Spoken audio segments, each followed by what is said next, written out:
తాజాగా ఒక బహిరంగ సభను అడ్రెస్ చేసిన తెలంగాణ మాజీ ముఖ్యమంత్రి కేసీఆర్ గారు ఒక కవి మాటలను ఉదాహరించారు. చీకట్లో నువ్వు జడుచుకుంటే ఒక చిన్న సెట్టే మహా అరణ్యమై నిన్ను భయపెడతది. నీకంటూ గుండె ధైర్యం ఉంటే అదే సమస్త సైన్యమై నిన్ను నడిపిస్తుంది అని. నిజంగా జీవితానికి ఇన్స్పిరేషన్ కావాలి అన్నా, జీవితానికి ధైర్యం కావాలి అన్నా, ఇలా ఇన్‌ఫ్లుయెన్సింగ్ పర్సన్స్ మాట్లాడే మాటలు ఎక్కడో దగ్గర ఎవరో ఒకరికి కొన్ని నిప్పురవ్వలైనా ఖచ్చితంగా వెలిగిస్తాయనిపించింది. అలా వెలిగిన నిప్పురవ్వలే కొందరు జీవితంలో అనుకున్నది సాధించగలుగుతారు. కొన్ని అద్భుతాలు కూడా సాధించగలుగుతారు. ఈ కేసీఆర్ గారి మాటలు వినగానే నా కళ్ళ ముందు కొన్ని పేర్లు కనిపించాయి. ఆ పేర్లలో ప్రధానమైనవి అరుణిమా సిన్హా, ఉత్తరప్రదేశ్‌కి చెందినటువంటి ఒక వాలీబాల్ ప్లేయర్. ఉత్తరప్రదేశ్ రాష్ట్రం మంచి వాలీబాల్ ప్లేయర్. 2011లో ఒక ట్రైన్ యాక్సిడెంట్, కాలు తీసేశారు. సో జీవితం శూన్యంలా అనిపించింది. కానీ ఏదైనా సాధించాలనే తపన, లోపల గుండె ధైర్యం మాత్రం టన్నులు టన్నులు ఉంది. కృత్రిమ కాలు పెట్టుకొని ఎవరెస్ట్ ఎక్కారు. అంగవైకల్యం ఉండి ఎవరెస్ట్ ఎక్కినటువంటి మొట్టమొదటి పర్సన్ తను. ఒక ఎవరెస్టే కాదు, కిలిమంజారో, కొసియుస్కో, అంటే మొత్తం మీద 7 ఖండాల శిఖరాలను కూడా అధిరోహించారు. ఎలా సాధ్యమైంది అంటే ధైర్యం, గుండె ధైర్యం. ఒక అరుణిమా సిన్హాగానే కాదు, సుధా చంద్రన్. ఖచ్చితంగా మన భారతదేశంలో క్లాసికల్ డ్యాన్స్ అంటే భరతనాట్యం లాంటి క్లాసికల్ డ్యాన్స్ల గురించి మాట్లాడుకోవాల్సి వస్తే ముందు వరుసలో మాట్లాడుకునే పేరే సుధా చంద్రన్. ఎంతమందికి తెలుసు? ఆమెకు చిన్నప్పుడే కొన్ని ఇన్ఫెక్షన్ వల్ల ఒక కాలే తీసేశారు. అదేదో మనం జైపూర్ కాలు అంటాం కదా, అటువంటి కాలు పెట్టుకొని ఈ దేశంలో పేరెన్నిక కన్నా భరతనాట్యానికి అంటే భరతనాట్యం లాంటి క్లాసికల్ డ్యాన్సర్ అయ్యారు. ఎంతో పెర్ఫార్మెన్స్, సినిమాల్లో నటించారు. ఆమె మీద సినిమా కూడా వచ్చింది. అద్భుతం సాధించినట్లు కాదు. ఎక్కడి నుంచి ఎలా పాసిబుల్ అయింది అంటే గుండె ధైర్యం. ఎట్లా? గుండె ధైర్యం. ఇప్పుడు అబ్దుల్ కలాం గారు కూడా ఒక బెస్ట్ ఎగ్జాంపుల్. ఎక్కడో రామేశ్వరంలో నిరుపేద కుటుంబంలో పుట్టినటువంటి వ్యక్తి మన అణు కార్యక్రమానికి సృష్టికర్త కావడం ఏంటి, మిజైల్ మ్యాన్గా ప్రపంచం గుర్తించి గౌరవించే స్థాయికి ఎదగడం, గొప్ప సైంటిస్టు, ఈ దేశ రాష్ట్రపతి వరకు ఎదగడం, ఇదేమి ఆషామాషి ప్రయాణమా? ఎక్కడి నుంచి వచ్చింది అంటే గుండె ధైర్యం. గుండె ధైర్యం అంటే కమిట్మెంట్తో కూడినటువంటి గుండె ధైర్యం. అంటే ధైర్యం ఉండి మనం ఆగిపోతే కుదరదు. ఎలాంటి కష్టాలు నష్టాలు ఎదురైనా కూడా ముందుకు వెళ్ళగలిగే దాన్ని గుండె ధైర్యం అంటారు. అలా అలా అటువంటి కమిట్మెంట్ మనకు ఉండాలి. ధైర్యం ఉంటేనే కమిట్మెంట్ కూడా వస్తుంది. ఈవెన్ ఇప్పుడు స్టీఫెన్ హాకింగ్ తీసుకోండి. 21 సంవత్సరాల వయసులోనే న్యూరో వ్యాధి, 2 సంవత్సరాలకు మించి బ్రతకడని డాక్టర్లు చెప్పారు. 2 సంవత్సరాలకు మించి బతకరు అని. సీన్ కట్ చేస్తే 76 ఏళ్ళు బ్రతికారు. కంప్యూటర్ గొంతుతో మాట్లాడుతూ ఈ ప్రపంచానికి సైన్స్ అందించారు. The brief history of times అనే పుస్తకం చదివితే ఎన్ని విషయాలు తెలుస్తాయో స్టీఫెన్ హాకింగ్ గురించి కూడా. అసలు అద్భుతం, అది మహా అద్భుతం. ఈయన కూడా గుర్తొచ్చారు, దశరథ్ మంజీ అని ఉంటారు బీహార్లో.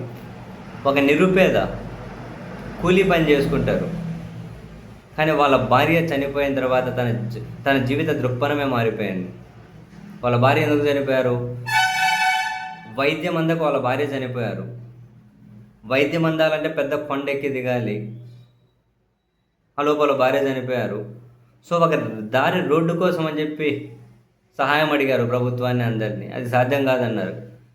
ఆ దశరథ్ మంజీ ఏకదాటిగా 22 సంవత్సరాల పాటు తన దగ్గరుండి సుత్తి గరాడు చిన్న చిన్న వాటితోనే ఆ కొండను దవ్వి రోడ్డు వేశారు. 22 సంవత్సరాల పాటు. ఇంతకు మించి ధైర్యానికి ఎగ్జాంపుల్ కావాలా? ఆ కమిట్మెంట్తో కూడిన ధైర్యం.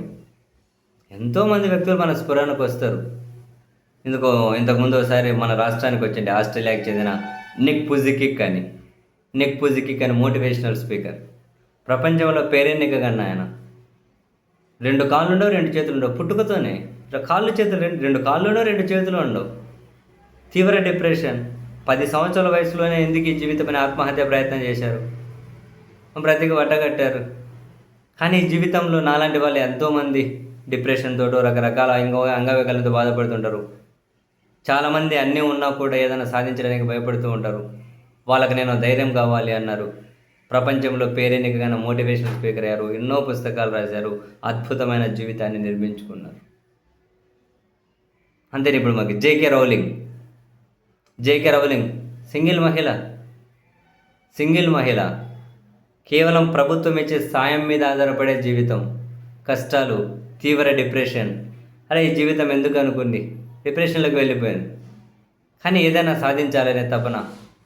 ఒక కాఫీ షాప్లో కూర్చొని హ్యారీ పోటర్ అనే సిరీస్ రాశారు. ప్రపంచంలో the best seller Harry Potter series. ఎలా సాధ్యమైంది? ధైర్యం, కమిట్మెంట్, ఏదో ఒకటి సాధించాలి అనే తత్వం. ఇలాంటి వాళ్ళు చాలామంది కనిపిస్తారు.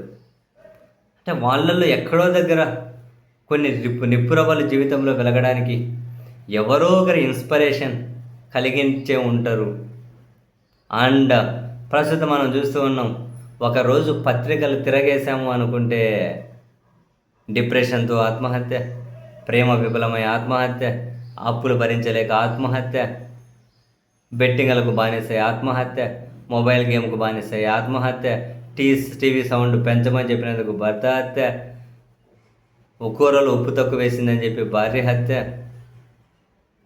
ఇటువంటివి. వరకట్నం కోసం వేధిస్తున్నారు అని ఇల్లాలు ఆత్మహత్య, భార్య వరకట్న వేధింపుల కేసు పెట్టింది అని భర్త ఆత్మహత్య. ఇటువంటివి న్యూస్ కనిపించకుండా కూతురుకు పెళ్లి చేయలేక తండ్రి ఆత్మహత్య, కూతురు ప్రేమ వివాహం చేసుకుంది అని చెప్పి కూతురుని చంపేసిన తల్లిదండ్రులు, పరువు పోయిందని ఆత్మహత్య చేసుకున్న తల్లిదండ్రులు. ఇటువంటివి ఎన్నో. అసలు ఆశ్చర్యం అనిపిస్తుంది.